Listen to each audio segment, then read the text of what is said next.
Previous வீடியோவில் நிறைய பேர் WMO வேர்ல்டு மெட்ரோலாஜிக்கல் ஆர்கனைசேஷன் அப்படின்னு சொல்லி நிறைய பேர் கமெண்ட் பண்ணியிருந்தீங்க. இன்னைக்கு அதை பற்றி இந்த வீடியோவில் பார்த்துறோம். அதற்கு முன்னாடி வெராண்டா ஐஏஎஸ்ல working professional college students and home மேக்கர்ஸ்க்காகவே specialised online evening batch for your UPSC preparation admissions open.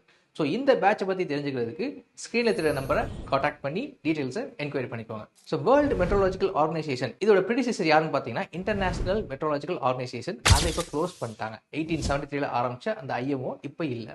So அதுக்கு பதிலாக தான் வேர்ல்டு மெட்ரோலாஜிக்கல் ஆர்கனைசேஷனை March 23, 1950 எஸ்டாப்ளிஷ் பண்ணுறாங்க ஒரு கன்வென்ஷன் மூலமாக.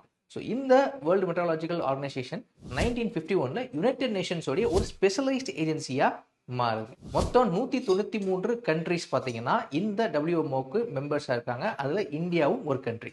இதோட ஹெட் குவார்ட்டர்ஸ் சுவிட்சர்லாண்டில் இருக்க ஜெனீவாவில் இருக்குது. ஸோ WMOடைய மேஜரான ஒர்க் என்னன்னு பார்த்தீங்கன்னா அட்மாஸ்பியரில் நடக்கிற வானிலை மாற்றங்கள்னால நிலத்திலையும் ஓசன்லையும் என்னென்ன மாற்றங்கள் ஏற்படுது அப்படின்றத உலக நாடுகளுக்கு கன்வே பண்ணிக்கிட்டே இருக்கணும். ஸோ இதோட dedicated work meteorology, climatology, oceanography, hydrology. So WMO publish பண்ணுற ரிப்போர்ட்ஸ் என்னென்னு பார்த்தீங்கன்னா status of world climate, green house gas bulletin etcetera.